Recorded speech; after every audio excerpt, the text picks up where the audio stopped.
Sony is a very advanced, technologically superior company. I think they're the only camera company run by monsters. Like physical monsters, not like, oh, they're bad people. You monster, you called me fat. Like actual reptilians underground type of hissing and shit when you enter their cave space, you alien freaks. Today we have some ranting to get to, Sony related of course. You had questions, I have anger for you. All I want is the perfect camera. All I want is the perfect camera. Okay, we have a very interesting episode. 4 Sony related questions, each more angering than the last. Right now we're just on the Canon R5 II in faithful color science somehow. I don't know if I'm exposed properly. I have a hair light hidden out of the shot. Oh, that's ghetto as shit. I didn't even center it. Oh, it's just left-brained bullshit. Now, before we get to the questions, I have sad news and then 2 pieces of potentially good news to cheer us up. Finally is gone, the Canon C70. My girl. Oh man, it hurts. We took a loss hard on that one. I was trying to convince him not to buy it. I was just hoping he was gonna come, honestly, and just say, hey, you know what, that screen's a little more floppy than I'm used to. I thought it would be better than this. I just can't. I was saying, like, you saw the crack, right? I was trying to convince him, like, there's a crack on the bottom here. And like, he was like, ah, it's fine. It survived, right? And I'm like, yeah. The sensor though, I got a fingerprint on it once. Look, I cleaned it. I tried to clean it. I think I ruined it. He's like, oh, that's fine. I clean sensors all the time. He took it. He took it from me. So I just didn't want the energy of it in my house anymore. And I'm gonna shop for one immediately, but it is gone finally. And now I needed something to replace it. I have one beautiful purchase that everyone is gonna cheer for. And then one, people are just gonna scratch their heads and say, what the hell, man? Why are you doing this to us? Let's start with the happy one. No, let's start with the one I've already teased. We have a Fuji medium format lens, the Mitacon 65mm 1.4. I ordered it from Ottawa. Decent deal, pretty decent deal on it. This is the Pop Master. This is the poppiest lens in existence, and I can't fathom the differences that we'll see versus my new, oh boy, will Canon do it? Oh, God, you're an asshole, Canon. You had one shot at that. Penny boy is back in our hearts.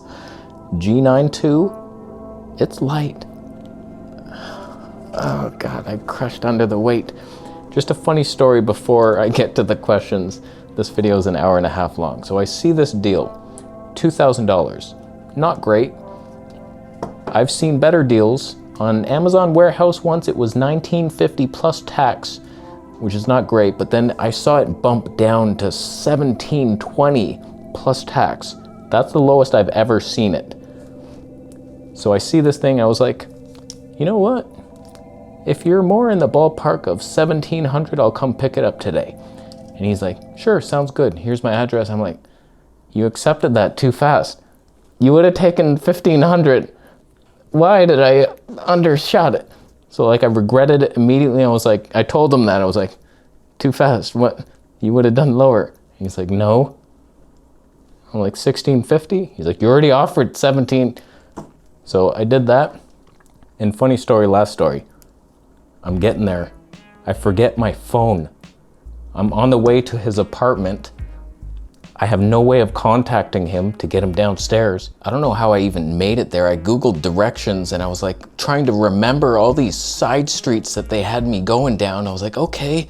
And then I realized I forgot my phone. I had no way of contacting him. So I somehow found the building. And then initially I was like, fuck, why the fuck? But then I was like, no, I have faith. God is going to send somebody to help me. It's gonna be hilarious. First guy, I go up, I was like, hey man, do you have a phone with internet? I'm a scrub, I have nothing.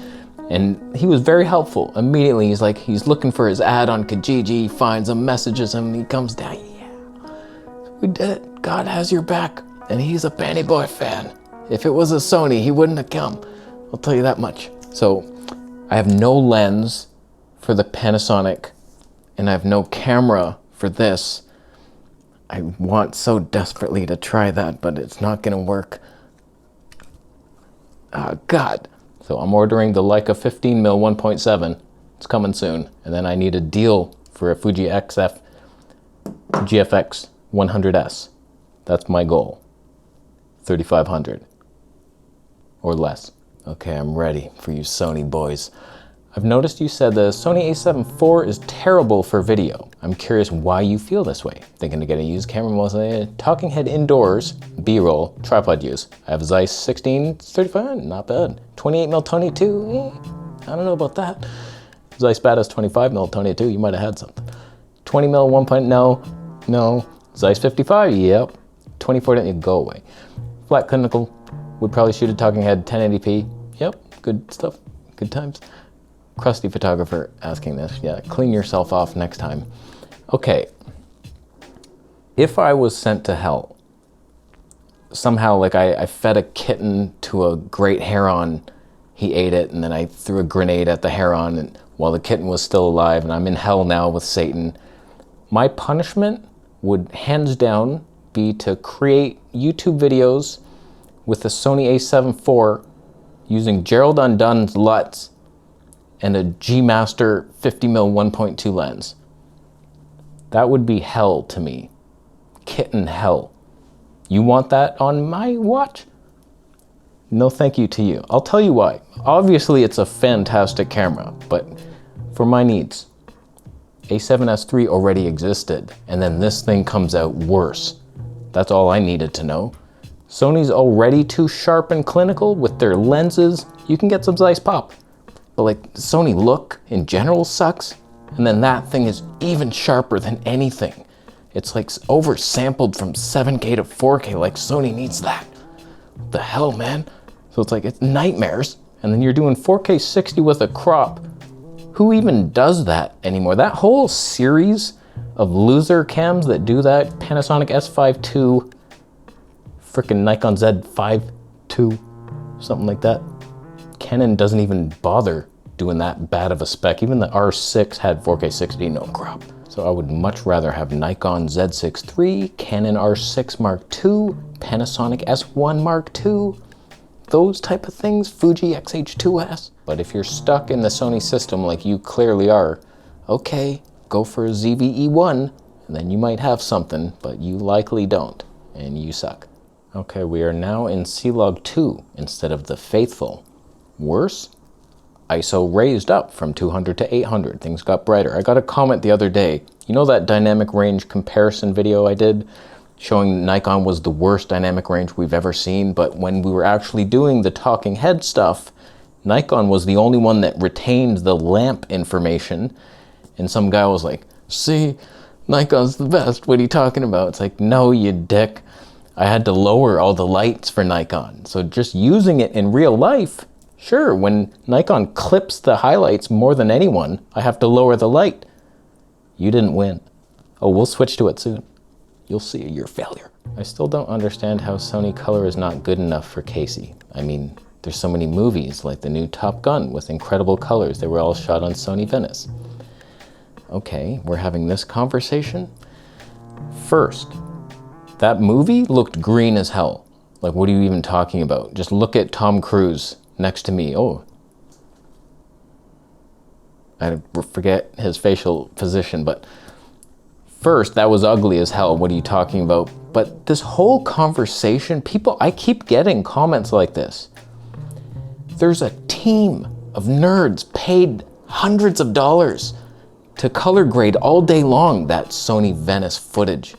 It's garbage, and then a bunch of people do masks and outlines, and it's like, okay, I think we got it finally. Overnight, work, coffee, and pizza, and they're throwing parties at night. They're just, I think we did it, and you never did. You never even got to a Canon baseline. That's your bullshit. So people say Sony's good enough for movies. What's this guy talking about? Yeah, when you hire a team of nerds to handle it for you. When a YouTuber just wants to upload fantastic living room content, you just want it to look okay. Canon's way better for that. So is Nikon, Fuji, likely Panasonic. OM system. Everyone is better than Sony. Sony, that's their weakness. They're monsters. Monsters Inc. Like, no thank you. You're gross. So it depends on how much effort you want to put in to post-production. For me, I don't like looking and wondering how much green is there? Because every time I do it manually and I'm sliding those sliders and then I do the side by side and they're completely off. Like, I tried to match the colors of that video and it was white balance matched, and then I noticed that it wasn't even close. Like, the Canon was magenta, another was green, and like that. It's so hard to see.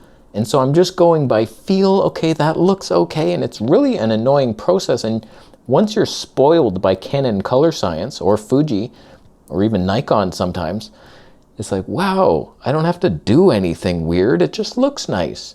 So like, that's where I live. So I get these comments like, you never see Canon shot on movies. Why is that? You think, like, no one cares about your life. This is one-man production over here. It's like, oh, you can manually focus that. Yeah, it's harder when you're doing it yourself as one guy. When you have a team of people, the other things that people are helping. I have no help. Help me. Help me. Now, don't quote me on this shot. I don't know what's going to happen here. I'm actually just doing auto exposure on the Nikon Z6 III with the TT Artisan 40mm Tony 2 in standard colors. This is just Nikon color science, so side by side with Canon's Color Boy, who has the normal red. Some make it orange, some lean pink. None of it ever matters. Face, lights, action. I was a lot closer to the shot, different focal lengths. This test shows us nothing, but hello, just a little side rant on Nikon. We're not going to stay here. I'll switch to log for the next question, and then Fuji is coming into our lives with the Zeiss. So right now, Nikon is the only one in the industry that you can change zebra colors. And I was like, that could be cool. You have highlight zebras black, and then mid-tone zebras red. And then I'll see it. Oh, okay, light's clipping it black, red. You can't separate them though, you ass. Why wouldn't I not be able to do that? I counterbalanced that sentence with too many counter negatives. I understand that. I'll leave. Let's shoot in RAW. Okay, now we're in N-Log. I would have exposed it lower, but I'm just gonna trust that Nikon knows. It has face exposure on. It's gonna swing a lot, up and down, a lot of flashing lights. I'm not balanced at all on this shot. What a dumb shot. Was that your question? Thoughts on Zeiss Distagon 35mm Tony 1.4? Of course that's your lens. It's just you have to weigh the options. Is that too heavy? Because those were my thoughts. I have the sweet spot Voigtlander 35mm 1.2, very light, but obviously you go into Sony with the best autofocus with a manual lens, like, you're stupid. So I can see why you're debating that, and I have debated it as well. Personally, it would be between that and the much smaller Zeiss 35 2.8. I know you're not getting the background blur, but same Zeiss magic for way less weight and cost, and now it's fun all of a sudden. And imagine, like, you're gonna stop that down eventually with all the weight still. Just because you stop down the Tonys doesn't mean glass elements fall out. But you have my blessing, young child. Zeiss 35 1.4, you can't go wrong. Apparently there's a lot of quality control issues with that lens, and like center sharpness is off or something. I highly doubt that will matter for Talking Head living room vlogs. But like, I don't know, just be wary of it. I've seen guys post like, this is a sharp copy, there's a lot of variance, and I was like, I trust you. Wow. So I would get it, but I would lean the tiny one. That's more fun. For slow-mo street videography, come on, that little thing. But you're bringing that heavy ass thing. Depends what you're gonna do. Thanks for not telling me. You're an asshole. We're seeing it. We're in Fuji standard. Zeiss, autofocus, perfection. God, this lens, I can hear it, it's angry. Just a side rant on files, names. What the hell is this, Canon? Nikon does it, you can name, it's a pretty short file. I don't need those 2 zeros, but whatever, you're close. It's very easy. Oh, that's from the Nikon Z6 III. Oh, thank God I know that. And the Fuji, the XH2S, the little numbers. Canon's like 3 lines of random ass dates and Egyptian hieroglyphs, and eventually you see the R5 II, but like the actual number that changes is somewhere in the middle. It's so hard to decipher. It's like, what the hell is this? What's even the first file? Go to hell. I myself am never going to hell. I never feed a kitten to a heron. Let's switch to F-Log2C to finish the show. You'll see why. Okay, we're in F-Log2C now to prove a point at the end. You'll see it. Last question. Casey, I'm having an existential meltdown. Got seduced by YouTube's dark side. Impulse bought a Sony a6700, 16 to 55. Sigma 16 and a Viltrox. Oh God. Oh, it is worse than I thought. Soul now trapped in purgatory of sharp, soulless images. Yeah, that's not a place where I would want to be. I hope an era. If you wish to Satan that a heron eats you, and then you battle the kitten in his stomach for an escape, you might have some pop. Ever since you showed me the holy gospel of 3D pop, I can't unsee clinical cardboard cutout. They haunt me. They hurt me. Clearly. Should I sell it all and seek redemption in the ZVE1 with the Zeiss 55 1.8, or am I just chasing another false idol? You showed me the light once. Casey, only you can guide me home. Okay, you came to the right place. You're in hell right now. You've done bad things, but I forgive you. Just know that you can be forgiven. Just repent. You know, you thought everyone's doing this. It's clinically sharp. It's convenient. I need a zoomed. I don't like walking. My knees hurt. I'm a photographer. Sigma, it's just sharp. It's good enough. Everyone has that. Your APS-C. Just run. There's no point ever buying a Sony APS-C lens. Full frame is where you go. Even if you have, like, all I would do is buy a used Zeiss 55 and watch the glory on your A6700. Pay a team of dorks to color it for you. But then, like, you'll have some cinema. You'll have something. Get that 35 and 1.4 from the earlier guy, or the 2.8 if you must. On APS-C, that's a bit, whoa, I don't know about that. It's heavy, it's awkward, but for now, yes, you start with the lenses and end up in full frame. That's where all the good ones are from Zeiss. And then eventually you get the ZVE2. Huh? Spoiler alert. But I can't stress this enough. Why do you think I just bought the Panasonic G9 II? Do you think it was for that body because I love that so much? No, it's for the Leica 15mm 1.7 being the tiniest thing you've ever seen in your life for 3D pop magic. Leica magic, slow-mo, 300 frames per second. Downtown with the best stave in the business, manually focused stop down. Because we saw the results from the Fuji 18mm manual focus. It was pure heaven. And I'm like, I want to see Panasonic's version of that. And it's the lens that got me there. So like, you pick your lens first and then you're good. Like Fuji medium format, that's gonna suck. It's gonna have way less dynamic range than the C70 I just sold for half the money. But this lens has more pop than anything I've ever known. This is what got me in. I almost didn't want to because Fuji GFX lenses are clinical and flat because they have to resolve 100 megapixels, so the design's all wacky. Whereas this, they went for the pop. And I was like, oh my God, medium format pop, I must see it. Good luck on ever seeing it because I can't find a deal. There was a guy, he was gonna do 38.50, but I don't see him anymore. He doesn't respond. God, help you, give it to me. So no matter what system you're choosing, choose the lenses first. That's what gets you in.